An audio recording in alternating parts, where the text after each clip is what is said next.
Hello, Twetwe. Senator Natasha has come again. Oh, she has landed with another revelation. Another revelation has been exposed about Senator Akpabio, the Senate President. Before we delve right into the details of today's news, if this is your first time here, you have not subscribed to this channel, what are you doing? Please go ahead and subscribe. Hit the like button. It's very important because that way we get, encouraged to keep giving you more reliable and authentic news. Also, leave your opinions in the comment section below as well. Senator Natasha Akpoti Uduaghan, the suspended Nigerian senator, has alleged that Pabio, the Senate president, asked her to harass ministers and heads of agencies in exchange for kickbacks and favors for his personal benefit. Speaking in an exclusive interview with US-based Nigerian journalist Adeola Fayeo, Akpoti Uduaghan detailed what she noted as systemic coercion within the National Assembly, alleging that, as the then chairman of the Senate Committee on Local Content, she was expected to extract returns from ministries and agencies under her oversight, including the Minister of Petroleum Gas and the Nigerian Content Development and Monitoring Board. She disclosed that her relationship with the Senate president began to sour when he demanded her to report progress.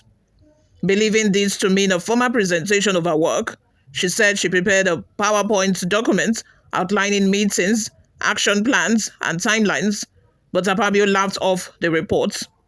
I was like, "Oh, why are you laughing, sir?" He said, "Don't I know the meaning of reporting progress?" And then he now referred me to a senior senator.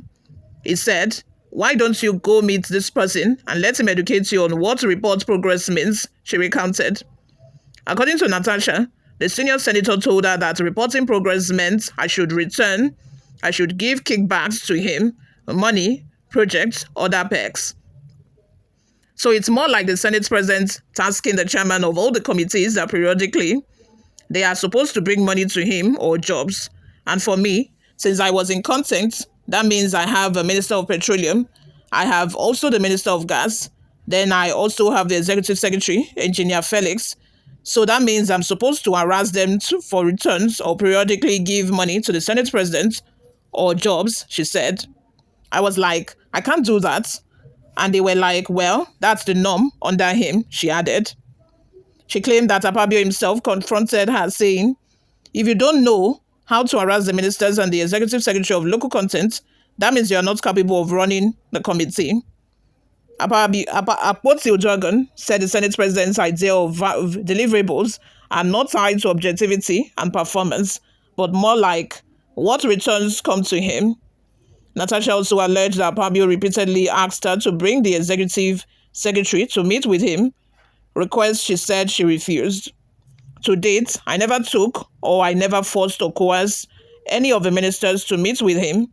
If they met the Senate president on their own, I don't know about that. That's just to give you an idea of a coercion that happens behind the scenes that people don't know. She further distanced herself from widespread public speculation that lawmakers engage in budget padding. I don't know about that. I've never padded budgets, but I've seen the unnecessary pressure that a number of senators have to face, not because they are willing to do it for themselves, but because they have to satisfy some political lords right in the Senate. The senator reaffirmed her earlier allegation of sexual harassment, which she said she is still seeking an opportunity to formally present before a court or investigative panel. I stand by my sexual abuse. I will never apologize. I am not afraid of what will happen, and I will not apologize. Akpoti-Uduaghan was suspended from the Senate in March 2025 for allegedly violating parliamentary rules. Following her suspension, she publicly accused Senate President Pabio of sexual harassment, which has since escalated into a series of legal battles.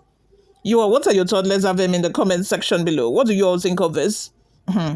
I think that Natasha Akpoti Uduaghan is the weapon that has been formed against Pabio because gradually, like play, she is exposing these people. She is exposing their antics. She's exposing the ploy, the corruption, the deep-rooted corruption in the National Assembly.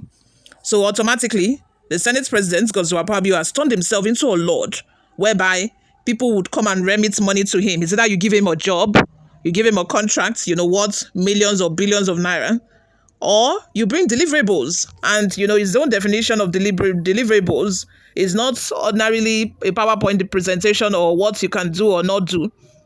This is about, the money, what you can deliver when it comes to money. And I think that this is why she was removed from that position, because she was unable to deliver. She had very juicy ministries under the content committee, yet she did not deliver money to Apabio. Maybe Apabio thought that she would be easily manipulated. That was why he made her the chairman of a committee. He thought that she would be easily manipulated. She would be easily, asked to do things, and she would do it. She would carry out assignment for him. And then I think that when he realized that, it wouldn't be easy, that she's not that kind of person, that was when he started using another tactics, which was sexual advances towards her. And when he felt that she wasn't going to play ball, he then started harassing her sexually. Had it been she agreed, they would have been together. They would have been inseparable. They would have been running things together, and she would still be the chairman of a content committee. You can imagine that. And nobody will hear all of these stories that we are now hearing of.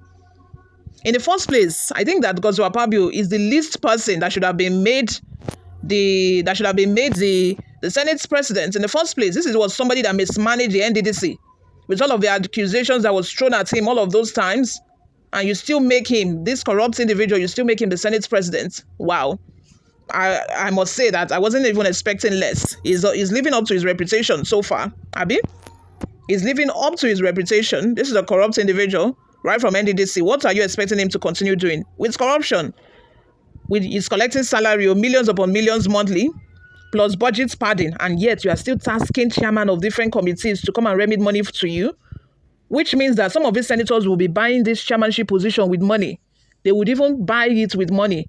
So that is why Senator Onwa is trying is trying to please the Senate president by all means, doing everything he can shamelessly on national television just to be able to, get favor from Apabio. There's a reason to that, like I've always said, and we are now confirming, which means if you have favor from the Senate president's eyes, you will get all of this juicy position. That is where they will put you. But if you don't have favor from him, you just have to rely on your salary, and that is it. And I do not even see that as a bad thing. Collecting about 25 million naira every month, no be beans now, coupled with the fact that they will still be paid money for projects in their constituency. This is apart from the fact that there is governors in these individual states. I don't understand why senators also need to be paid money for projects.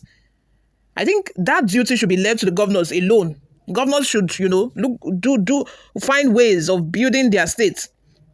It's not only governors. You have local government chairmen, you have councillors, you have governor again. So you still now have to pay senators to go and do a project in their states, a project that will never see light of day. And these people are just collecting money, to do whatever they please with it. Nobody would even question them. Nobody will investigate what they have used the money for. This is a kind of corruption that is being overlooked under the administration of President Bola Ahmed Tinubu. And it says a lot about himself. Even to start with, for you to have made somebody as corrupt as Pabio, the Senate president, it says a lot about you yourself. The corruption and the effects that happened during your administration as a governor in Lagos State is still on. It's still lingering. The effects are still there. And here you are as a president. You have an opportunity to rewrite your book, to rewrite your story. And now you've made, the corrupt master general, the Senate president. And look at what is happening. Tarnishing the name of Nigeria. We are now a ridicule in the eyes of the international community. Look at us. Anyway, guys, let me have your thoughts and your opinions on that in the comment section below. But before we go, let's take a look at just a couple of reactions online. Raphael Akpan says, Natasha mouth has no pass, has no padlock, he meant. This is same who kidnapped somebody's husband until today and kept him in perpetual bondage. She's a shameless woman to the highest order. I hope you will be able to provide evidence in all your frivolous accusations.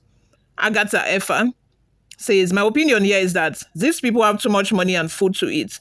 Please stop troubling Nigerians who are grappling with challenges. This has become very boring and annoying. Let's have your thoughts and your opinions in the comment section. Thank you very much for always listening and watching. I will see you all in my next video.